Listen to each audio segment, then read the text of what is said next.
Hello, friends. It's me, Avelina Owlsong. I almost forgot my own name for a second. I'm sorry. So today will be Yule log number 2. I meant to do this the other day. Kind of got tired and conked out, if that's still a word. I don't know if it is. So today's plan is I'm just going to read you a little poetry that I found, because lately I've been thinking about poetry and how druids like to do poetry a lot, and I haven't done poetry, and anyway. And then I am going to pull out a card, or maybe a couple of cards, hopefully for a hopeful, positive beginning for 2021. From my Tarot of Druids, right here. I've had this deck for a while, and I keep meaning to get another one, but here she is.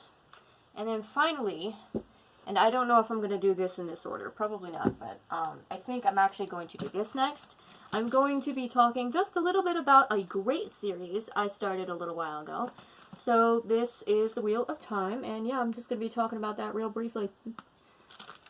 It involves witches, so that's important. So let's get reading. So this is a poem I found off the website druidnetwork.com. If you don't know what that website is, I will gladly post it below because it's a great website for druids, obviously. And it has a lot of poetry on it and stuff. And I've been trying to get into that myself and looked through inspiration and found some great things. So, yeah. This guy named is Rudyard. I'm sorry. I hope you're not watching this, sir. Rudyard. I'm going to say Rudyard. Rudyard Kipling. He wrote this poem in 1910. The Way Through the Woods. They shut the road through the woods 70 years ago. Weather and rain have undone it again. And now you would never know. There was once a road through the woods before they planted the trees. It is underneath the coppice and heath and the thin anemones. Only the keeper sees that. Where the ring-dove broods, and the badgers roll at ease, there was once a road through the woods. Yet if you enter the woods of a summer evening late, when the night air cools on the trout-ringed pools, where the otter whistles his mate, they fear not men in the woods, because they see so few. Lucky them.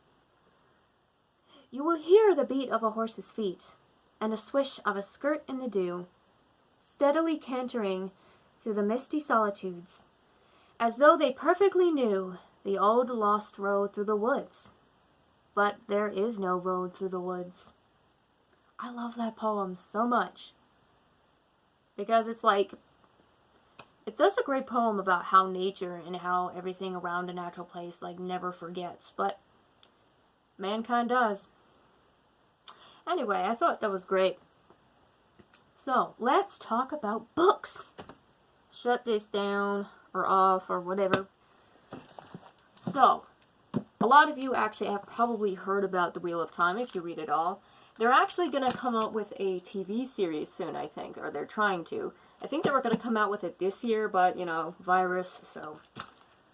So, this is a great series. This is The Wheel of Time, Robert Jordan, and this is called The Great Hunt, sequel to The Eye of the World, the first book.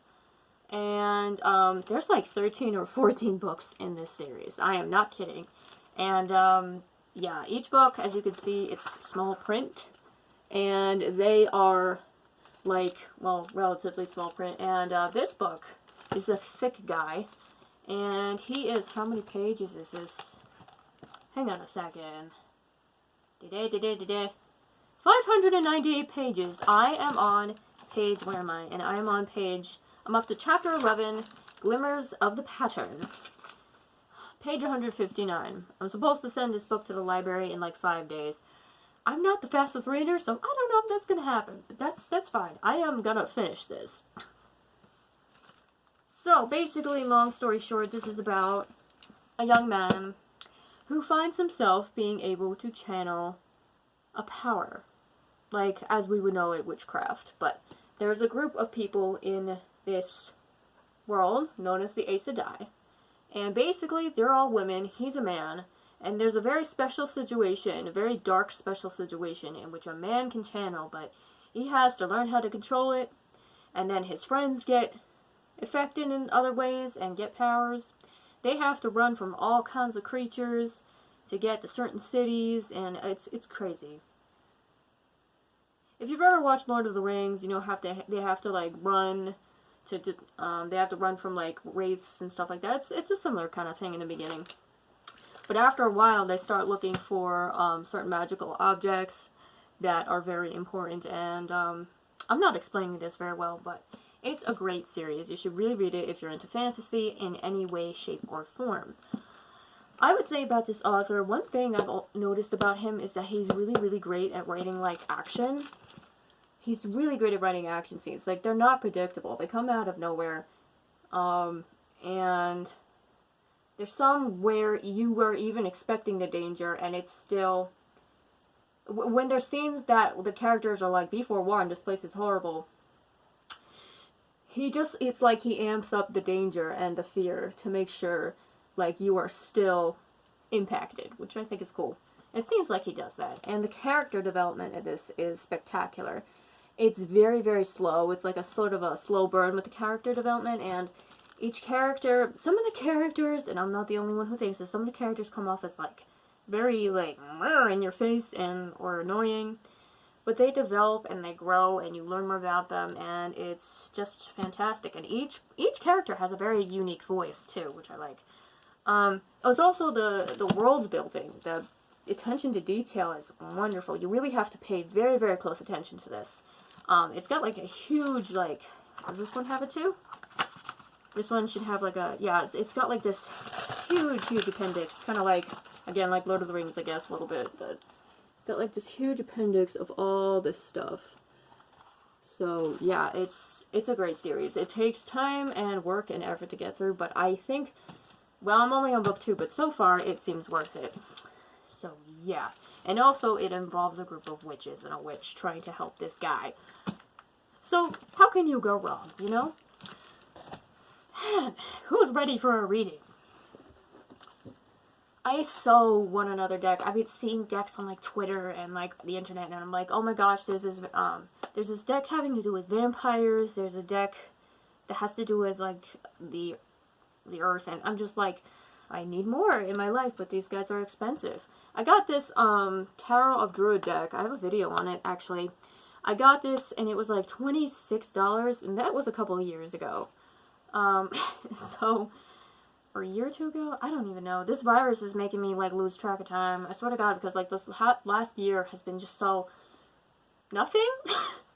Or almost nothing. Practically nothing. Anyway, so who is ready for a reading? So what I'm going to do a reading for is basically... I'm not an expert reader. I'm not an expert person on this. I just do these cards because I like to work on them and practice them from time to time. And by the way, look at my beautiful shuffling technique. This is how I shuffle. This is how I do things. I am an orderly, messy bitch. So basically the question is, like, what's, like, how do I say this? Like, what is the first, how are we going to receive positivity first in 2021? First of all, are we? And second of all, what is it going to be like? What kind of people are going to be involved? What are we going to be doing? And what is going to be happening? I'm talking really fast for no reason. This isn't shuffled enough. Let's just mess this up. Okay, I think we're good. So, I'm gonna pick a card in like the most lovely way possible. I'm feeling this guy. Okay. Ta-da! So, ooh, we got Knight of Swords. Look at that. Guy found a sword in a tree. I believe that this guy... I'm trying to feel what this means. I feel like there's going to be another giant obstacle, honestly, that's going to come in the form of something not quite like the virus, but maybe something that gets in the way of progress with the virus and maybe the election. I'm not sure, but there's just going to be an issue But it's going to be solved soon enough. And once it's solved, there will be more options for all of us. There will be more, it will be kind of like, it's going to be like a dam that's going to be like blocked up for a long time, and then it's just, once it's released, on all the water is going to come out. And that water is going to be us being free and finally being able to breathe again. In some way. We are going to finally get back on some kind of track, but there will be an obstacle. Yes, that is it. But I also do believe that we will use this obstacle to our advantage somehow. That's what I'm feeling with this. Don't you love the artwork on this? I just like to admire it. Anyway, so that's it for this video, I guess. Tomorrow I have an interview. I haven't had an interview, it feels like forever. I don't actually know if it is, but oh boy. It's nothing serious or huge, it's just, I just hate interviews. That's all. So, yeah. I usually only use glasses for reading, and if I wear them for too long without reading, or really if I wear them for what, like 10 minutes now? Yeah, they kind of hurt, so. Alright, so I'm gonna get to sleep, and I'll talk to y'all some other time, hopefully soon. Ta-ta!